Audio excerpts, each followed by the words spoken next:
Yes, yeah, and it also encourages us to operate that way too. Thank you very much. Lori Wallach. Ms. Wallach has been the Director of Public Citizens Global Trade Watch since 1995. Ms. Wallach studies the operations and outcomes of trade policies such as NAFTA, WTO, Fast Track Trade Promotion Authority, and more. Ms. Wallach works closely with Congress and civil society, scholars and activists in the United States and developing countries to foster the growing debate about the implications of different models of globalization on jobs, offshoring, wages, the environment, public health and food safety, equality and social justice, and government and accountable governance. With that, Ms. Wallach. Thank you, Mr. Chairman. The status quo U.S. trade policies right now face an unprecedented crisis, politically, economically, socially. This provides the Democrats a unique opportunity to offer the American public a truly new trade and globalization agenda that promotes, not undermines, the core agenda for which Democrats advocate. Good jobs, higher wages, strong climate policies, a livable environment, affordable medicine, human rights, democratic accountability, a stable financial system. But this juncture also requires that Democrats make crystal clear that they will not enact any more of the same old trade pacts like the Trans-Pacific Partnership that undermine these policies and goals that the Democratic Party says are at its core agenda. The platform is a very important place to set that message. At issue is not whether or not Democrats are for trade or whether or not they're for engagement. The real question is under what rules. And setting the right rules has enormous policy but also political implications. Our trade agreement should set the rules for trade that are most beneficial to Americans. But our trade policy has been hijacked by special interests. Our trade agreements are negotiated behind closed doors with 500 official corporate advisors. The rules get rigged so that instead of focusing on trade and U.S. jobs, exports, and increasing incomes, the trade agreements have become a delivery mechanism to lock in a whole array of new rights and privileges for commercial interests, investors and corporations that make it easier to offshore jobs, that make it possible to roll back food safety and financial stability rules. As a result, the platform now has to address the reality that our trade agreements have been hijacked so that the trade part is not meeting its economic goals and that the non-trade agenda is undermining the core democratic agenda. The consequences have been dire. We heard from Michael Smith one example with Nabisco, but that same story has been played out across the country with 5 million U.S. manufacturing jobs gone in the 20 years of our current trade policy. We even have an export penalty with our trade agreements. Our exports to our free trade agreement partners are 30% slower than the countries we don't have trade deals with. Our trade deficit has grown 500% with the countries we have these deals with and has dropped about 1% with the ones we don't. Simply, we must replace these rules. So 5 points for a platform. Number 1, do no further harm. The platform must clearly state that Democrats will not implement the TPP or any other of these pacts that are currently under negotiation that include the same rules, the TISA, as President Diamondstein mentioned, the TAFTA, the TTIP, or the U.S.-China bilateral investment agreement, which, given what we heard about who writes the rules, would allow China to have a whole new set of extraordinary rights and privileges for investment and control inside the U.S. It is really important that the platform make clear that a future Democratic president will not send the TPP to Congress, and that if a vote happens during the lame duck session, that a Democratic president will not give notice of implementation Because even if a vote happens this year, it will be the next president who has to decide if it's going to be enacted. That's how the agreement works. It does not go away if there's a lame duck vote. Whoever's president next ends up owning that decision. Number two, we need to go back and review our existing agreements and figure out, as Michael Smith said, how to stop the hemorrhaging. Number three, we need to replace the way in which we have negotiated trade agreements. We need to replace the fast-track system and get rid of the undue corporate influence in our advisory system. Number four, we need to change a variety of our domestic policies by enacting currency cheating rules, by stopping benefits for corporations at offshore, such as Ex-Im loans, priorities for procurement, etc., and all of the specific pieces of what it would take to make a good trade agreement must be the basis for developing, finally, item number 6, a good new trade agreement model. We know what these policies are. They were in the 50 pages of language in the 2009 Trade Act. They laid out what should be in good trade agreements, what should never be in good trade agreements. And as a result, we have a policy platform to work on, and the question now is the political communication to the American public that Democrats stand with them and not for the companies that have hijacked and promote our current rules. Thank you. Shannon? Thank you. Thank you very much. I wanted to get back to the issue of wages we've talked about earlier today, which is a really vital issue. And I take everything you've said about trade deals. But as you know, the largest impact on wages in the United States, detrimental impact on wages for middle-class workers, is coming from China, in which we have no bilateral trade deal.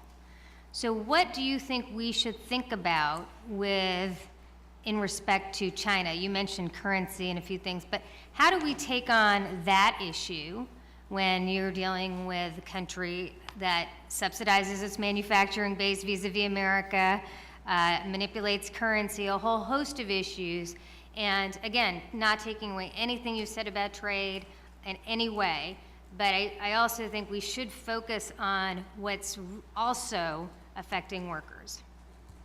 Well, first of all, with respect to the effect on wages, all this new academic research, David Otter and others, is basically showing that as we have offshored our manufacturing jobs, 5 million of them in the 20 years since NAFTA, we've created an enormous downward pressure on U.S. wages. And so one of the things we need to do, basically, is stop the gut of offshoring. So number one, our trade policy should not have the investor-state dispute resolution system that promotes offshoring. As Cato says, it lowers the risk premium of relocating. Yet that is at the core of the U.S.-China bilateral investment agreement that the Obama administration is very keen to finish and implement. It would be more promotion of offshoring of investment and jobs to China. So number one, we should not do the China bit.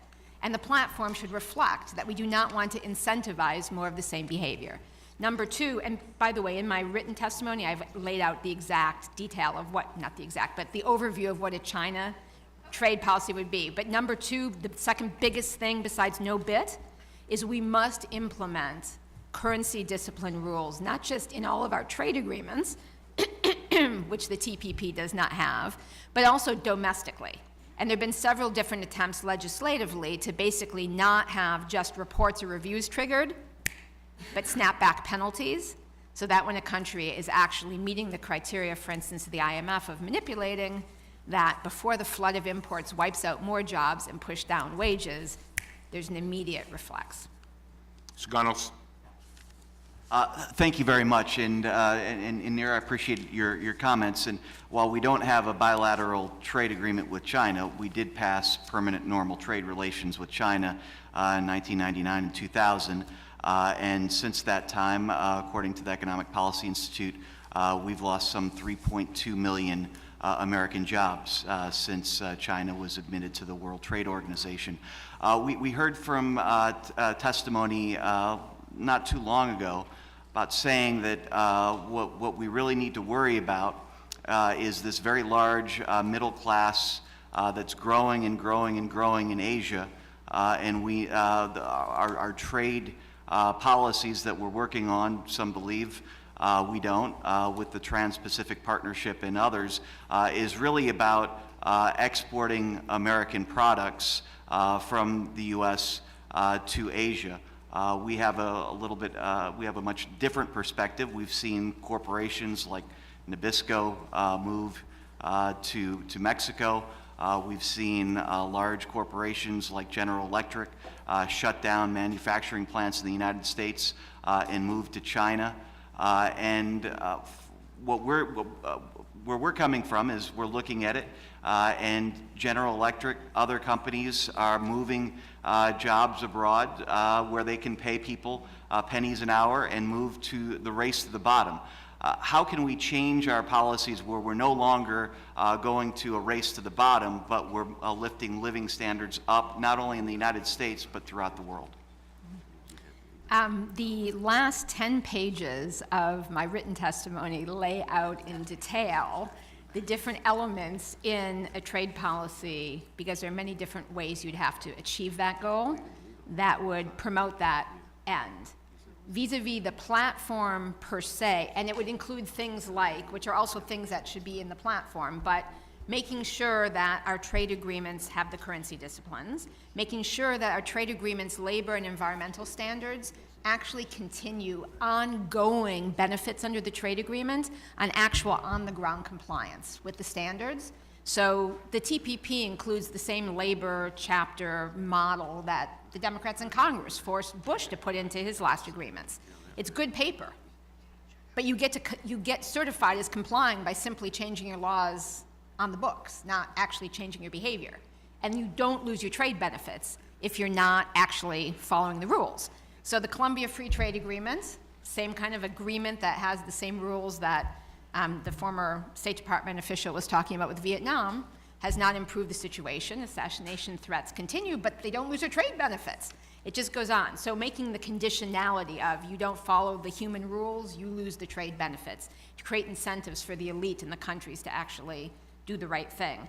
But equally, with respect to China, we do have a bilateral agreement. There was a bilateral US-China agreement that was the terms for PNTR. And what it did and did not include have set the balance for why we have that huge trade deficit and set the terms under which China was allowed to join the WTO. So right now, part of why a lot of the economists who supported China PNTR, who supported NAFTA, Krugman, Stiglitz, Sachs, Reich, Jared Bernstein, a lot of folks who are in the Clinton administration, opposed the TPP, is because they see that model of trade, given TPP is open for China, offers basically no upsides as the new rules of the road. That's how it's being sold. It's not a matter of we write the rules versus China. The corporations wrote the rules. China loves those rules. The rules of origin are so weak that they don't have to join the darn agreement, and they can still send a car into the US duty-free if it's 50% Chinese content. Like, there is no need for China to write the rules. They got the rules because the same companies that want to offshore to China wrote the rules. So the details of all of the pieces of what would be in the right kind of policy are laid out in more detail, but that's the overview. Thank you very much. Yes, Ms. Parker. Yes, this issue is very near and dear to my heart. I live on the coast Salish waters in the state of Washington, so my house overlooks the water, and I'm a canoe puller as well. So I've witnessed the amount of tanker traffic, and so it's had a strong environmental impact already with tankers going through our waters. And for our people, the Tulalip people, we come from what we say the Coquelhage, which is the blackfish, and that's also known as the orca whale. And so it has had already, the tanker traffic has had an impact on our fisheries, on our wildlife, and it is a growing concern. And I've witnessed this personally as a canoe puller when I'm out in the waters, and there's so many tankers out there that we can't even see the mountains. It's really harmed our waters, and it's also ruined us socially because a lot of our fishermen can't go out there now to bring in the harvest and salmon to us as a traditional foods, as part of our traditional medicines. And so it's become increasingly difficult to to harvest, to provide for our families. So it's really crushing our own indigenous economies. And that's what we rely on is our water is sacred. So it's really had a negative impact, these amount of fishing vessels. And I know it's looking to increase with some laws passed up in the Canadian border because I'm located up there as well. So I just wanted to add that the environmental and social impacts of increased trade, and I really hope that we can really look at sustainability when we're looking at trade agreements. Thank you. Just a comment on that. Just a very brief comment, please. In addition to the direct environmental impacts of the trade part, tankers, it is very important for the Democratic platform to reflect a rejection of the investor-state dispute settlement system, in that right now, similar waterway concerns in British Columbia have led to a policy to stop a quarry, the Bitcoin quarry dispute. Right. And the government, after doing an environmental review and an indigenous community impact review, shut down a potential expansion of a quarry, did it all on the books. It went through federal court challenge in Canada, totally kosher. And a US company has used the NAFTA investor-state tribunal system to attack that decision by the Canadian government. They have won, and they are now demanding $100 million in compensation from the Canadian taxpayer because their government had the audacity to follow the Democratic demands, federal laws, and environmental impact process in deciding about the environmental impacts of a mine. That is the environmental impact of that investor-state system that we must simply have no future for. Thank you. Thank you very much. Thank you.